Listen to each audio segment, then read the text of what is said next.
क्या आपके साथ कभी ऐसा हुआ है? आप एक अच्छी सेटअप का वेट करते हैं और इंतजार करते हैं कि कैंडल जैसे ही इस रेजिस्टेंस को ब्रेक करेगी तब हम अपनी एंट्री बनाएंगे। तो पर जैसे ही आप अपनी एंट्री बनाते हैं तभी एक बड़ी सी रेड कैंडल आती है और आपकी SL हंट हो जाती है। इसे SL हंटिंग कहते हैं और इंडियन मार्केट में 90% ट्रेडर का लॉस कारण भी यही होती है।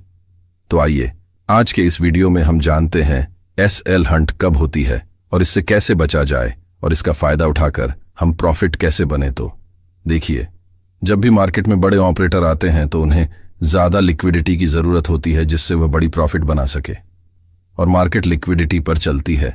दूसरे शब्दों में लिक्विडिटी बेसिकली मार्केट को मूव करने का फ्यूल है। बिना लिक्विडिटी के मार्केट नहीं चलेगी। तो मार्केट किसी भी दिशा में अच्छी मूव करने से पहले लाखों रिटेलर्स का SL हंट करती है जिससे मार्केट को लिक्विडिटी मिलती है। अब आते हैं अहम सवाल पर, SL हंट कब होती है और हम इसे कैसे बचा सकते हैं। देखिए, जब बड़े ऑपरेटर्स मार्केट में आते हैं उन्हें लिक्विडिटी की जरूरत होती है ताकि वो बड़े प्रॉफिट्स कमा सकें। मार्केट लिक्विडिटी पर चलती है। इसका मतलब है जब भी किसी बड़े ऑपरेटर को एक बड़ी डील एग्जीक्यूट करनी होती है तो उसके लिए मार्केट में सफिशिएंट बायर्स या सेलर्स होने चाहिए ताकि वो अपनी डील को एग्जीक्यूट कर सकें। अगर मार्केट में लिक्विडिटी कम हो तो बड़े ऑपरेटर्स अपने ट्रेड्स को एग्जीक्यूट नहीं कर पाते हैं और इससे उनका प्रॉफिट भी कम होता है। इसलिए जब बड़े ऑपरेटर मार्केट में आते हैं वो लिक्विडिटी क्रिएट करने के लिए कई चालों का इस्तेमाल करते हैं। एक कॉमन तकनीक है stop loss hunting. Stop loss hunting का मतलब है कि बड़े ऑपरेटर मार्केट में ऐसे प्राइस लेवल को टारगेट करते हैं जहां पर बहुत सारे ट्रेडर्स अपने स्टॉप लॉसेस लगाए हुए होते हैं। जब वह प्राइस लेवल तक मार्केट पहुंचता है तो वह एक बड़ा मूव करते हैं जिससे ट्रेडर्स के स्टॉप लॉसेस ट्रिगर हो जाते हैं और मार्केट में लिक्विडिटी क्रिएट होती है।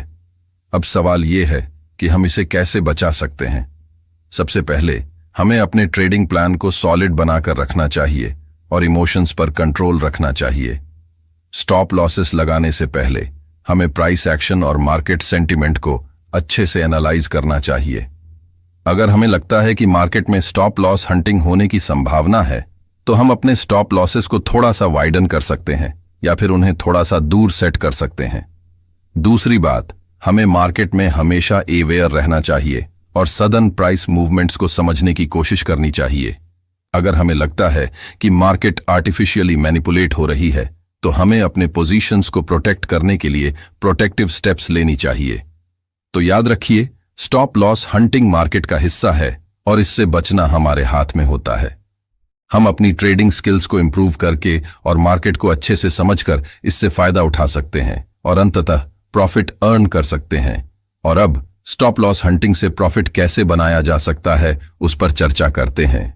जब हम मार्केट में स्टॉप लॉस हंटिंग को समझने और उससे बचने के तरीके सीखते हैं तब हमें भी ये समझना चाहिए कि इससे कैसे फायदा उठाया जा सकता है। पहले तो हमें मार्केट में होने वाले बड़े मूव्स को एंटिसिपेट करना सीखना चाहिए। अगर हम मार्केट में किसी बड़े ऑपरेटर के आने का पता लगाते हैं या फिर किसी बड़े इवेंट का एंटिसिपेशन करते हैं तो हम उस अपॉर्चुनिटी को एक्सप्लॉइट करके प्रॉफिट अर्न कर सकते हैं। इसके लिए हमें मार्केट के फंडामेंटल्स और टेक्निकल एनालिसिस पर फोकस करना चाहिए।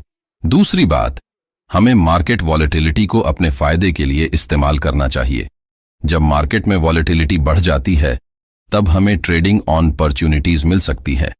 अगर हम स्टॉप लॉस हंटिंग की संभावना को समझकर सही समय पर ट्रेड करते हैं तो हम बड़े मूव्स के लिए तैयार हो सकते हैं और प्रॉफिट अर्न कर सकते हैं। तीसरी बात, हमें रिस्क मैनेजमेंट का ध्यान रखना बहुत जरूरी है। हमें अपने ट्रेड्स को मॉनिटर करते हुए अपने रिस्क को कंट्रोल में रखना चाहिए और ओवर लीवरेज होने से बचना चाहिए।